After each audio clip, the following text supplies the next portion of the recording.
All right, we are back to a 80s and 90s and a little bit newer tub. It's I feel more joy, as you can probably hear in my voice, when I get to these tubs versus like newer 2000s and on, where I do have some care for them, but not like that passion. Especially when you get to like your ninth tub of Power of the Force 2 tub, and you're just like zoning out. You're like, no, man. I'm pretty pumped for this one, so we're gonna hit off the bat with, just to get out of the way, The Hobbit. I bought a lot of this stuff on sale because they were 3 3/4 inch figures. They're just the paint apps. Once again, no matter how beautiful you sculpt the toy, if the paint application looks like garbage, it's still going to come off pretty bad. And the paint on the face of these characters, it's pretty rough. It's pretty rough. But I probably paid less than the $10 for this 2-pack, because towards the end, they were just letting this stuff go. And that's how it was, because the movies just were not up to snuff to Lord of the Rings. And if you look at the making of The Hobbit versus the making of Lord of the Rings, one sequence of the making of shows it pretty much, where I think the arms master was standing in front of the helmets and armor for the orcs for Lord of the Rings, and he's explaining that they've already completed this much work a year in advance of the movie actually being filmed. And then The Hobbit was literally like, they're making that stuff for the shoot the next day. It was just so rushed. Anyways, I don't think any of this has strength in value at it, but it's still fun to have 3 3/4 inch figures like this from The Hobbit. Get a couple more. They can be loose for all I care. Aliens, aliens, hell yeah. So this is the heyday of the lovely aliens from Kenner. Big collector of it. This is my personal 4-pack. I still am. I'm going to check. So future Alex, let me know. Did anyone get these Action Master cards graded by PSA, as well as are they asking huge money? So if you guys remember, with 2020 and everything that happened with those couple years there, people were getting non-sports trading cards graded because, like, oh no, there's a population of only 1 or 2 in existence. If I get a PSA 10, I'm going to get huge money. So people are just getting stupid stuff graded. And I'm kind of curious about the action figure toy cards. Did anyone get them graded? Probably not, but that boat has sailed. But this multi-pack is about 20-25 bucks. Not going to let it go.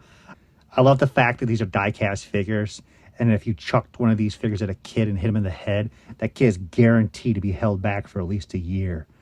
And they gave you 4 of them, so if you missed, you got 3 more chances. I just love this line, though. And of course, they made Terminator, Batman, Predator, Star Wars, and of course, Superman was canceled, if you guys remember, because somebody messed up and left the markings on the bottom of the figures stating Fox versus DC Comics. Lovely. I like the brightness now we have of the entire box here. James Bond Jr. It's one of those 90s toy lines from Hasbro that should be loved. Like, people really love all Kenner 80s toys just because they're Kenner. And Hasbro really dominated the market with these crazy, fun, wacky colored figures like Pirates of Dark Water, James Bond Jr., Bucky O'Hare, Cowboys and Mumisa. You guys get the idea. Just great, fun stuff. And this is an unloved line. It just, even though I had an animated series behind it, people really don't get excited about these. I'm going to guess they run about 15 bucks each now. Even Cowboys and Mumisa are running more than that, which is crazy.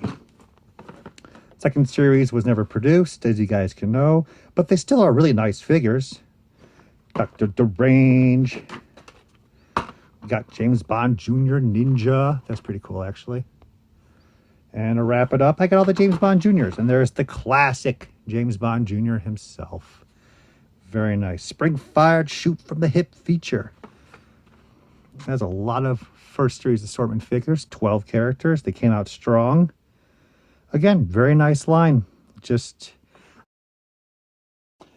oh, we got one more. We got Gordon. Gordon was hiding from me mentally. Yeah, these fit the classic 5-inch Kenner style, too, if you think about it. The Bill and Ted's Excellent Adventure line, Beetlejuice, they all fit and just looked almost the exact style. So we are now moving to VR Troopers Dream Virtual Reality. So if you guys know your VR Troopers, Kenner produced the line. It was decently successful, The line had a couple series, and this is from the final series. And no, his little tiny arms don't look like that. That's the battle armor. That would be hilarious if he battleized this virtual armor and his little tiny arms came out like that, like a T-Rex. That'd be freaking awesome. But no, this is from the final series. Very difficult to find. You have Ryan Steele, J.B. Reese, and the Air Striker, and Jeb the Dog, and General Ivar from the finale line. Now, the Decimator is deluxe. He's much more uncommon to get, but they did produce all of these but Jeb. Jeb the Dog was never produced. But the Air Striker, Virtual Armor pair here are very difficult to get, especially loose. There's a guy on eBay right now. He's asking, I mean, I got to remember this, $100,000, $10,000. Does it really matter at that point? You're just loony. They usually run about 200 to 300 because they are just that tough to get. Like just, So I'm happy to have at least one of these carded. I don't have, but yeah, this is stuff that just dried up. And if you're lucky enough to get it at a toy show for cheap back about 10 years plus, when people were just like, oh, VR Trooper, $5 each carded. We don't care what they are. Those were the glory days. And then we have the Demolition Man. I mean, the movie was awesome, but the toys were pretty much half of them are reused He-Man New Adventure figures because Mattel is cheap. So cheap. New accessories, though, for most of the characters. But yeah, you can just go through most of these figures and just be like, yeah. New figure, reuse, new figure. And even that had the ball, not the ball joint, but the joints with the thighs like this, that's New Adventures. Yeah, it's pretty crazy they did that. But, you know, their tooling costs literally was cut in half. They saved a ton of money, and the licensees that own Demolition Man were happy with it. So, I mean, win-win, right? It's just only the collectors really knew, like, what they were up to. The kids, which is what it's for, that's an action figure, they probably had no idea. But great movie. Simon Phoenix. I just love that name. And we have Dick Tracy. Oh, my God. I'm being serious, too, when I say, oh, my God. It is a great movie, people. I am sorry. I can rant all about it in a happy way about this movie. If you haven't seen it in a long time, guys, go back, watch it. I can't be wrong. We all have our different tastes. But it is a solid movie. A lot of care and effort went into that movie, dedicated to the comic strip. And I really do wish the sequel was made. This is the watch, the classic Dick Tracy watch, which even at this time frame in the 90s, that was kind of a little exciting. But, you know, now this technology is so passe. And like, you have what? You can communicate with people? You mean the Apple Watch? You have the old one? Oh. This used to be a little expensive. I think it probably runs about 50, 60 now because it still is the iconic watch. But versus the action figures, which look terrible. They were just, I mean, Playmates just had to make characterizations. It was a tough discussion probably. They were like debating, should we make them more accurate to the comics? Or should we make a cartoony looking? Or should we dedicate it to the movie characters? And it's just like, you guys screwed up. They're terrible. Back to a 90 toy line that nobody collects except for like the blank. And then we have Captain Planet. Oh my God. Kmart $3.99. That's when Kmart was actually asking a fair price. So a lot of people don't know this, though they should because it's right on the package. Captain Planet was very successful overall, and especially in Europe, where they continue the line with Captain Pollution, Hawaiian Duke Nukem. Some characters were more common in Europe than they were in the US because we were winding down with the sales and the show here, but in Europe, it was doing very well. So Commander Clash here, you can see his ethnicity, but the prototype, absolutely. So that was an interesting change, and it's fine.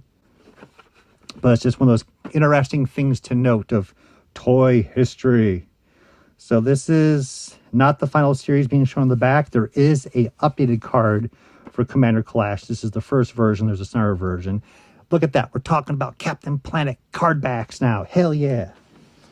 Probably about 25, 30. Might be a little bit more. Wow, we got some cool stuff in here. Until I moved those figures, I had no idea that I even owned a Ghost Grab-A-Meter.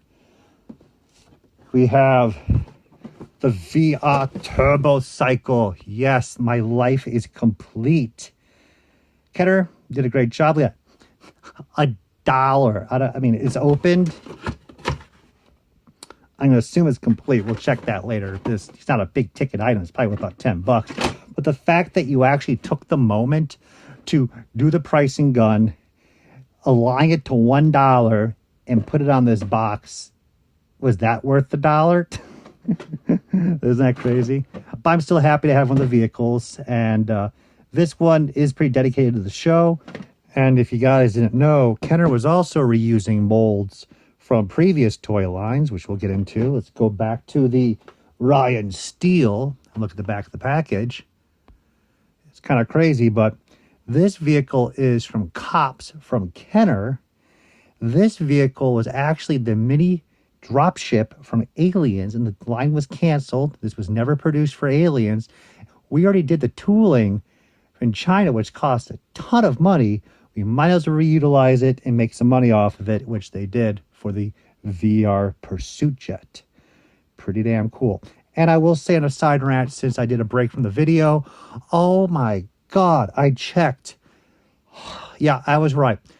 Like quietly getting angry, but not really, but $100,000. And I've seen this before. I call it the bouncy Battlecat scenario. So a long time ago, probably about the mid-2000s, someone on eBay had the ride-on bouncy with the spring Battlecat from He-Man.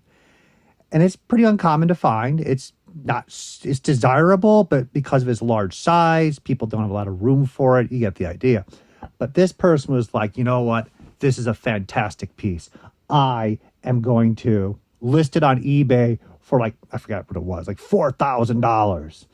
And then somebody else saw it, and then they were like, oh my God, this is worth $4,000. I'll list mine on eBay for $3,500. And then another guy saw it, and for 2 years, Battlecats were thousands of dollars, but nobody was ever paying those prices. Same damn thing. So we have one up for $100,000. And then we have another guy who's like, no, I'll do better. I'll sell you both of them carded for $100,000. And then another guy has, I think, loose ones. I already forgot the price, for $20,000 or $30,000 for 2 loose ones. And then this JB Reese that is literally missing everything except for 2 pieces of armor. The guy put it up for $10,000. But if you go to completed listings, I'm not sure. I'm just hypothetical here, but I'm very confident he's the same buyer who bought this one at auction for $80 or so, and then put it up for $10,000. Absolute insanity. And they're all sitting there just hoping someone will come by and pay that. I needed a rant about that, because really, $200 to $300. I mean, you are right. I should just take this right now and put it up on eBay for $5,000 and just see if I can do it. And my inner gut, my morality just says no, because it's just, you're adding fuel to the fire and you're ranting about it, which makes you a hypocrite. But then again, if I get $5,000, is it worth being a hypocrite? And the answer is yes, but I won't do it. Watch me do it. Next up, we have Sif from Thor. She was definitely a much more difficult figure to get. I have absolutely no idea what the market is. I'd love to just get a whole pile of these loose complete. I would just be happier at that than carded. But I picked her up because she was the more difficult character to get. And when it comes to picking up the more uncommon figures for a line you might be interested in, just pick up the best stuff, the more difficult stuff, the little more pricier stuff, because it'll usually pan out in the future that you did well. Granted, with this one, I have absolutely no idea. I do want to hark back to the paint application. This is what happens when you paint the figures' faces versus casting them in flesh tone plastic. It is night and day. Don't paint the faces. I'm going to probably hazard she's only worth about $15-20. We are now at Titan AE, the Valkyrie. This is a very cool ship. Hasbro took this license and did the best they could with it. I believe this to be the last Don Bluth film, which is sad because all the stuff he created was amazing. Nothing too much. Exclusive action figure, dead stock seal, probably worth about $30. No one's going cuckoo for Cocoa Puffs on these things. Majority of this stuff was all produced, including the Turbo with Akima, which is also a fan fave with the Titan AE main chip here. The only unproduced figure that was never made was a deluxe electronic of one of the alien bat creatures, and they got the final first shot samples, but I think at that point Hasbro knew this was going to be a dog of a film, so they nixed that thing, but I do have one of those. Machine Robo. So I was never impressed with this Machine Robo. This is a special gift set of the Rescue. So they usually would come with the main robot and then the 4 additional duplicate robots, which are the arms and legs for the combiner.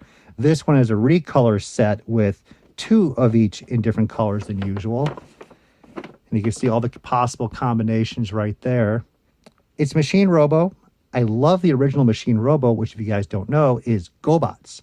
And this is Bandai in the mid-2000s bringing back the concept of Machine Robo, but they're really just kind of cheap in my opinion. I don't really collect them. I just have this one set and probably one other, and that's it.